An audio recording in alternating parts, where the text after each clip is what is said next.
अगर आपने अभी तक हमारा चैनल सब्सक्राइब नहीं किया तो अभी सब्सक्राइब करें और बेल आइकॉन को क्लिक करके हमारी लेटेस्ट वीडियोस के बारे में अपडेट जानें।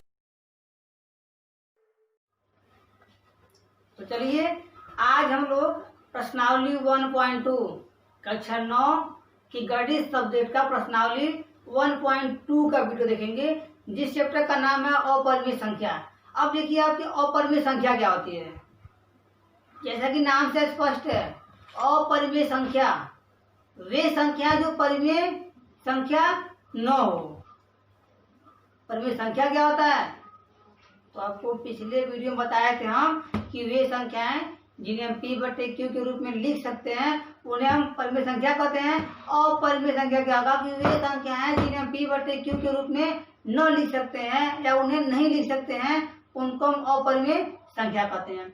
अब देखिए आप अब पढ़ेंगे संख्याओं के प्रकार। संख्या कितने प्रकार के होते हैं, तो जो वास्तविक संख्या के प्रकार होते हैं वे दो होते हैं। पहला परिमेय संख्या, दूसरा अपरिमेय संख्या। आइए इसे विस्तार पूर्वक जानते हैं हम लोग। देखिए बोर्ड पे, तो हमने आपसे कहा कि वास्तविक संख्या, वास्तविक संख्या थोड़ा देखते हैं क्या वाला की ओर। वास्तविक संख्या, अब देखिए आप यहाँ से देखिए, यहाँ से वास्तविक संख्या,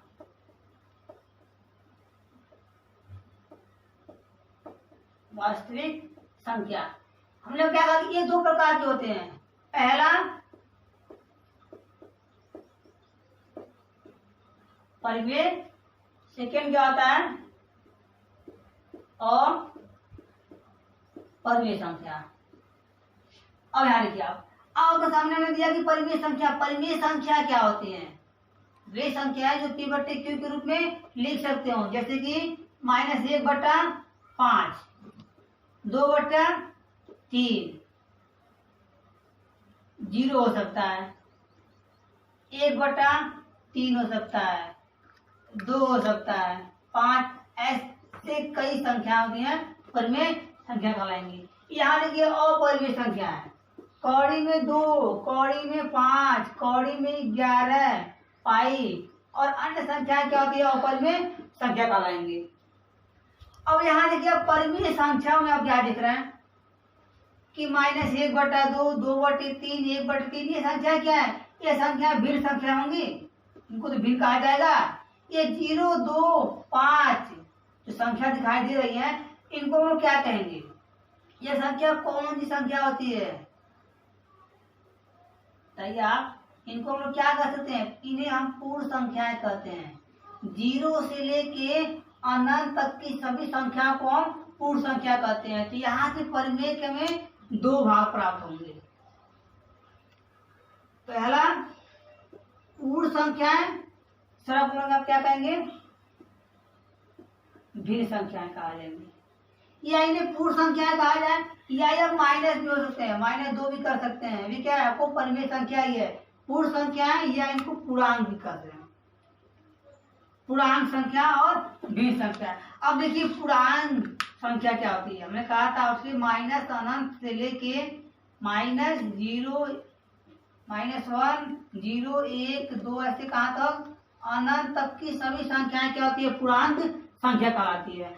अब देखिए आप पूर्णांक संख्या में क्या दिख रहा है कि माइनस अनंत से लेके -1 तक की जितनी भी संख्या होती है उनको हम लोग क्या कहते हैं, ऋण संख्याएं। तो पहला हमें यहाँ से प्राप्त होगा ऋण संख्याएं। सेकेंड 0 से लेके अनंत, 0 से लेके अनंत तक की सभी संख्याओं को क्या कहा जाता है,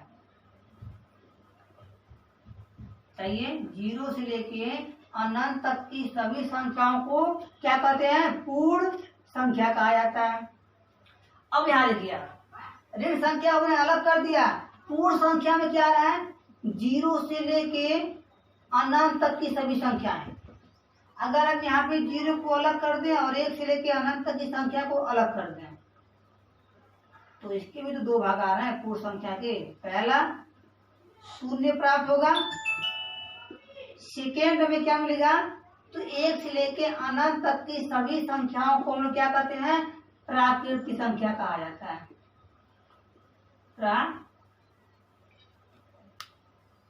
प्राकृत संख्या कहा जाता है। अब देखिए आप, अब यहाँ से प्राकृत संख्या के क्या होते हैं, दो पार्ट होंगे। पहले को सम संख्या कहेंगे, दूसरे को विषम संख्या। अब सम संख्या क्या होती है, जिनका दो में भाग चला जाए उन्हें सम संख्या कहते हैं, और जिनमें दो का भाग ना जाए उसे हम लोग विषम संख्या कहते हैं। अब देखिए, अब सम संख्या में क्या होते हैं, अभाज्य संख्याएं और भाज्य संख्याएं। तो सम संख्या में भाज्य संख्या क्या होता है, अभाज्य संख्या केवल दो होता है। दो के अतिरिक्त जितनी भी सम संख्या होती हैं सभी क्या होती हैं, भाज्य होती हैं। विषम संख्या में क्या होते हैं, दो पार्ट होते हैं। पहले को कहते हैं भाज्य संख्या, दूसरा कहते हैं अभाज्य संख्या। भाज्य संख्या क्या होगा, जैसे कि मान लीजिए आप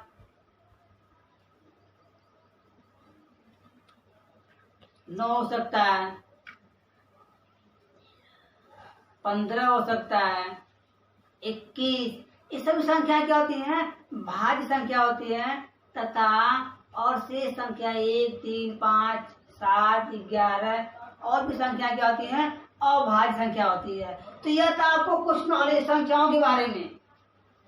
इसका उपयोग अभी तो हम नहीं करेंगे, लेकिन आगे जितने भी आप एग्जाम देते हो सभी एग्जाम में आपका बहुत ही महत्वपूर्ण होता है। तो इसे पढ़ना, इसे स्टडी करना आपके लिए बहुत ही जरूरी। आइए उदाहरण नंबर 2 को सॉल्व करते हैं। यह कह रहा है कि संख्या रेखा पर कड़ी 2 का स्थान निर्धारण या निरूपित कीजिए। अब तो हम जानते हैं आपको यहाँ पे संख्या रेखा खींचना है। यहाँ पे क्या होता है, 0 यहाँ पे करेंगे 1 सेंटीमीटर, यहाँ करेंगे 2 सेंटीमीटर, यहाँ करेंगे 3 सेंटीमीटर, यहाँ करेंगे 4 सेंटीमीटर। ऐसे इधर आएंगे तो minus 1 centimetre, minus 2 centimetre, minus 3 centimetre. अब देखिए आप, अब क्या दिख रहे हैं कि इस संख्या रेखा पे ऐसा कोई स्थान तो है नहीं जहाँ पे हम कड़ी 2 को दिखा सकते हैं। तो इसको सॉल्व किया जाए, कड़ी 2 का मान निकाला जाए। देखिए आप, तो हम यहाँ इसको सॉल्व करेंगे, पाइथागोरस प्रमेय से एक समकोण त्रिभुज बनाएंगे। एक समकोण बनाएंगे त्रिभुज जिनका एक संबंध क्या होता है, यहाँ देखिए आप, यहाँ हमें 90 अंश का कोण बनेगा। इसको हम लोग लंब कहते हैं, इसको आधार कहा जाता है और इसे कर्ण कहा जाता है। तो पाइथागोरस प्रमेय का लंब कर्ण आधार में संबंध क्या होता है कि कर्ण का स्क्वायर बराबर क्या होता है, लंब का स्क्वायर प्लस आधार का स्क्वायर। यह पाइथागोरस प्रमेय में लंब कर्ण आधार का संबंध होता है। अब देखिए आप, यहाँ पे अगर हमें कर्ण का मान निकालना हो या कर्ण का मान निकालना हो, मान लीजिए अब कर्ण का मान यहाँ पे कौड़ी में 2 दे दिया है, कर्ण का मान कौड़ी में 2 दे दिया है, तो लंब और आधार का मान क्या रखेंगे। अगर लंब का मान दिया है, अगर कर्ण का मान कौड़ी में 2 दिया है ना, कौड़ी में 2, यहाँ से कर्ण बराबर निकालिए आप लोग, बराबर क्या आएगा, कौड़ी में लंब का स्क्वायर प्लस आधार का स्क्वायर। अब देखिए कर्ण का मान कौड़ी में 2 अगर लाना है तो कैसे आएगा, जब लंब का मान 1 का स्क्वायर प्लस आधार का मान 1 किया जाए तो यहाँ से हमें कर्ण का मान कौड़ी में 2 प्राप्त होगा। देखिए कौड़ी में 2 कब आया है, जब लंब और आधार का मान 1 रखे हैं। तो यहाँ पे जब लंब का मान रखा जाए 1 सेंटीमीटर और आधार का मान रखा जाए 1 सेंटीमीटर, तो कर्ण का मान हमें कितना प्राप्त होगा, कौड़ी में 2 प्राप्त होगा।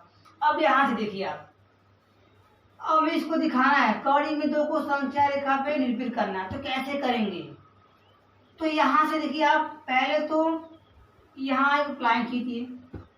देखिए 0 से कहाँ में जाना है, इसको मान लीजिए आधार, बेस आपका आधार है ना, इससे मान लीजिए आधार है, तो हमें यहाँ से लेके जाना, आधार की दूरी क्या दिया, 1 सेंटीमीटर। यहाँ पे आप एक लंब डालिए, सीधी एक लाइन खींचिए लंब। हमने यहाँ पे लंब खींचा, और देखिए अब लंब का मान यहाँ से 1 सेंटीमीटर, यहाँ से 1, यहाँ भी काट दीजिए आप। आधार का मान 1 सेंटीमीटर और लंब का मान भी 1 सेंटीमीटर। अगर इसे यहाँ से यहाँ तक की दूरी को मिला दिया जाए, इसी का मान हमें क्या प्राप्त होगा, कौड़ी में 2। अब देखिए आप, अब लंबा प्रकार की सहायता से क्या करेंगे, हम यहाँ से यहाँ तक की दूरी लेके ऐसे एक चाप काटेंगे, ऐसे एक चाप काट लेंगे। देखिए आप इसको ऐसे ले चाप काटेंगे, या जहाँ भी चाप काट रहा है यही यहाँ से लेके यहाँ तक की दूरी ही क्या होती है, कौड़ी में 2 होगी। यहाँ से हम लोग संख्या रेखा पे कौड़ी में 2 का मान निकाल सकते हैं, या संख्या रेखा पे कौड़ी 2 को निरूपित कर सकते हैं।